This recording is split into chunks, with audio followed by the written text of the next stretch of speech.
Hello everyone and welcome to oil expert geography में आज का टॉपिक है वाइल्ड लाइफ। हम देख चुके हैं ऑलरेडी फ्लोरा यानी कि नेचुरल वेजिटेशन का कवर कितना कितना इम्पोर्टेंट रोल प्ले करता है इंडिया, यानी कि इंडिया में जो फॉरेस्ट का एरिया है एक इम्पॉर्टेंट रोल अदा करता है। सिर्फ फॉरेस्ट का यानी कि नेचुरल वेजिटेशन ही नहीं बल्कि वाइल्ड लाइफ भी एक इम्पॉर्टेंट पार्ट अदा करता है। नियरली 90,000 एक वाइल्ड लाइफ को अगर हम डिवाइड कर दे एनिमल्स स्पीसीज में, बर्ड स्पीसीज में और फिश यानी कि एक्वा एनिमल्स में, तो 90,000 एनिमल स्पीसीज पाए जाते हैं इंडिया में। और बर्ड का देखें तो 2,000 बर्ड स्पीसीज हैं हमारे यहाँ यानी कि इंडिया में। ये टोटली जो कवर करता है nearly 13% of the total world.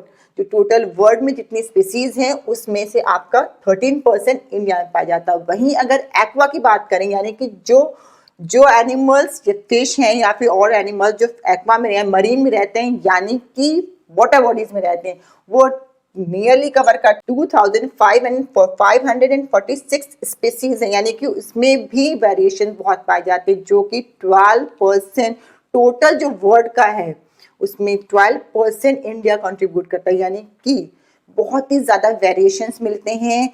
इतने स्पीसीज एनिमल्स के हैं, 2,000 बर्ड के हैं एंड 2,546 स्पीसीज आपके मिलते हैं फिश या एक्वा एनिमल्स के। इसके अलावा amphibian, reptiles and mammals, amphibians, reptiles and mammals भी वेरी करते 5 to 8% इंडिया में है। यानी टोटल हम वर्ल्ड की बात करते हैं, इतने ज़्यादा वेरिएशंस इंडिया में अकेले कंट्री में। दैट्स वाई वेरिएशन सिर्फ लैंडफॉर्म्स में नहीं है, वेजिटेशन कवर में भी नहीं है, बल्कि वाइल्ड लाइफ में भी है। और इसमें से अगर हम एलिफेंट्स को देखें, ये जो एनिमल है ये मैजेस्टिक एंड मैमल्स कहलाता है और ये हॉट फेस्ट फॉरेस्ट में पाया जाता है। कहाँ, किस एरिया में पाया जाता है? असम में पाया जाएगा, कर्नाटका में पाया जाएगा एंड केरला में पाया जाएगा। Okay, and one horn rhinoceros में रहता है। राइनो मिलता है स्वैम्पी एंड मार्शी लैंड में, और ये कहाँ है आपका? वेस्ट असम एंड वेस्ट बंगाल में, जहाँ पे बहुत ज्यादा बारिश होती है वहां पे आपको राइनो मिलेंगे one horn. And the third one is run of Kutch में एस मिलेगा, यानी कि वेस्टर्न साइड पे। और इसी के साथ थर्ड डेजर्ट में आपको कैमल्स मिलेंगे। यू कैन सी, आपको पिक्चर सबके एक एक करके दिखती जाएंगी, आपको कैमल्स हैं, एस है, ये आपको मिलेंगे यहाँ पे इंडिया में कहाँ कहाँ किस किस एरिया में। Fine. And wild life protection act बनाया गया था इन 1972 में इंडिया में, प्रोटेक्शन के लिए कि इंडिया का जो वाइल्ड लाइफ कवरेज है उसको प्रोटेक्ट किया जाए। उसमें वन कंट्री है, वो सिर्फ India is the only country in the world जहाँ पे lion and tigers both are here. Okay, तो कहीं पे लायन पाए जाते हैं, कहीं टाइगर्स पाए जाते हैं, मगर इंडिया ऐसी कंट्री की दोनों लायन एंड टाइगर दोनों ही इंडिया में पाए जाते हैं। और natural habitat of Indian lion का है वो गिर फॉरेस्ट है, जो कि है आपका गुजरात में। और ये लास्ट है रिमेनिंग ऑफ एशियाटिक लायन, यानी कि एशियाटिक दुनिया में एशियाटिक लैंड सिर्फ गिर फॉरेस्ट में ही मिलेगा आपको। It is the last remaining, कहीं और नहीं है। ओके, टाइगर्स जो हैं बेसिकली कहाँ पाए जाते हैं, किस किस एरिया में पाए जाते हैं? मध्य प्रदेश में सुंदरबंस में, यानी कि मध्य प्रदेश का एरिया सुंदरबंस यानी कि आपका वेस्ट बंगाल में आ गया। And the Himalayan regions, Himalayan के रीजन्स में मिलेंगे आपको क्या? टाइगर्स मिलेंगे। यानी कि आपको एनिमल्स के नाम सुन रहे हैं, you can see the pictures also, यानी कि हर एरिया में डिफरेंट वेजिटेशन है, डिफरेंट वाइल्ड लाइफ है, अलग अलग वेरिएशंस मिले, अलग अलग टाइप के एनिमल्स भी मिलेंगे। और हिमालयन हार्बर जो कि कहलाता है हार्डी रेंज ऑफ एनिमल्स, यानी कि जहाँ पे सीवियर कोल्ड पड़ता है वहां पर भी अलग ही वेरिएशन मिलेगा आपको एनिमल्स का। वहाँ पे यैक है, तिब्बतन एंटीलोप है, आइबेक्स है, बेयर है, ये सब मिलेंगे आपको हिमालयन रेंज में, जहाँ पे बहुत ज्यादा सीवियर कोल्ड है, कोल्ड का एरिया है, वहाँ पे ये वाले एनिमल्स मिलेंगे। और रिवर्स, लेक्स हैं या कोस्टल बॉडीज है, टोटली क्योंकि वाटर बॉडीज हैं, यहाँ पे आपको टोटली एक्वा एनिमल्स मिलेंगे, जिसमें आप क्या आते हैं? टर्टल्स आते हैं, क्रोकोडाइल्स आते हैं, घड़ियाल्स आते हैं, ये सब कहाँ मिलेंगे? ये वाटर बॉडीज में, यानी कि रिवर, लेक्स और कोस्टल एरियाज में मिलेंगे। फाइन। इनके अलावा बर्ड्स में बात करें तो बहुत ही कलरफुल बर्ड्स भी हमारे इंडिया में इसकी भी स्पीसीज है, यानी peacock, pheasant ducks, cranes, pigeons, ये सब भी यहाँ हमारे इंडिया में हैं।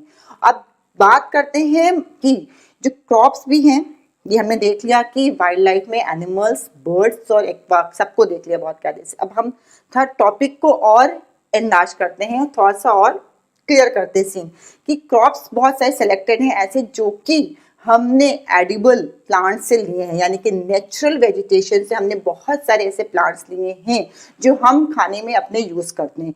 और ऐसे ही बहुत सी मेडिसिनल प्लांट्स हैं जिसको हम अपने क्योर के लिए यूज़ करते हैं। ऐसे एनिमल हैं सिलेक्टेड जिनको ट्रांसपोर्टेशन के लिए, एक जगह से दूसरी जगह जाने के लिए इनके मीट्स एंड एग्स हम यूज़ करते हैं, हम एज अ फूड लेते हैं।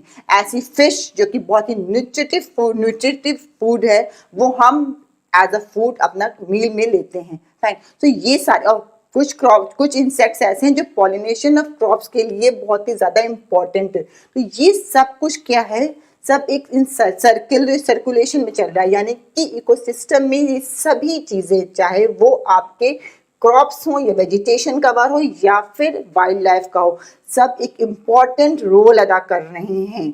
और क्योंकि ये हमारे इकोसिस्टम को के लिए ये इसका सर्कुलेशन, यानी कि ये अच्छे से इकोसिस्टम हमारा प्रॉपर ही चले, उसके लिए हमारा जो इम्पोर्टेंट क्या है, ये सभी चीज़ें, चाहे नेचुरल वेजिटेशन हो चाहे वाइल्ड लाइफ एनिमल्स हैं, सब अपना रोल अच्छे से करते रहें। बट बहुत सी ऐसी चीज़ें हैं जो कि जैसे कि 1300 प्लांट स्पीसीज यहाँ से एंडेंजर्ड है, यानी खतरे में है, और उसमें से भी 20 एक्सटेंड कर गए, यानी कि इतने मेरे पास वेजिटेशन है, नेचुरल वेजिटेशन है, उसमें से कुछ तो चले गए हैं, ख़त्म ही हो चुके हैं, अब वो एग्जिस्ट नहीं करते हैं, और कुछ ऐसे हैं जो खतरे की घंटी हैं जिनके पर लटक रही हैं, जो कभी भी ख़त्म हो सकते हैं। इसी तरीके से बहुत से एनिमल्स हैं जो एक्सटिंक्शन पे आ चुके हैं, और ये वजह क्या है इनकी वजह है कि हंटर्स हैं जो कि अपने फ़ायदे के लिए, कुछ के दांत बहुत अच्छे, टीथ के लिए, किसी के हॉर्न के लिए, किसी के लिए स्किन के लिए, किसी को फर यूज़ किया जाता है जो हम ह्यूमन बीइंग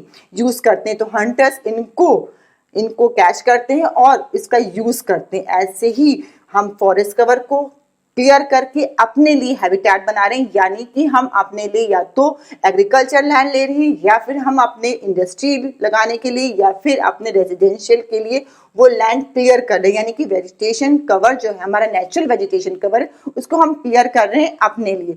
तो अगर हम अपने इकोसिस्टम का इनको इम्बैलेंस करेंगे तो इसका डायरेक्ट असर किस पे पड़ेगा, हमारे ऊपर पड़ेगा। इसीलिए अगर हम उसे कंजर्व करना चाहते हैं तो हमें गवर्नमेंट बहुत सारे स्टेप ले चुकी है इनको कंजर्व करना, प्रॉपर इकोसिस्टम चलने के लिए हमें इसको बचा के रखना है। कंजर्वेशन इज बहुत ज़्यादा इम्पॉर्टेंट है।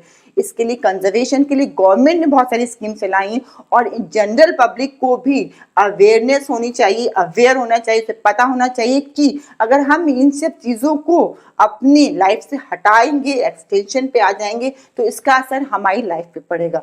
18 बायोस्फीयर रिजर्व बनाए हैं to protect flora and fauna, दोनों के लिए 18 बनाएंगे थ्रू आउट इंडिया, यानी पूरी इंडिया की बात कर रहे हैं, जिसमें सिंस 1992 में से बोटानिकल गार्डन्स के लिए असिस्टेंस के लिए भी अलग से एक प्रोजेक्ट बनाया गया, जिसमें बोटानिकल यानी कि फ्लोरा के जो जितने भी गार्डन, जितने फ्लोरा के जो आते हैं, उसमें बोटानिकल गार्डन में असिस्टेंट मिलेगा, कुछ गाइडेंस चाहिए तो भी वो लोग रहेंगे। वो ऑर्गेनाइजेशन बने हैं, प्रोजेक्ट हैं, उसके थ्रू इसका प्रोटेक्शन हो रहा है।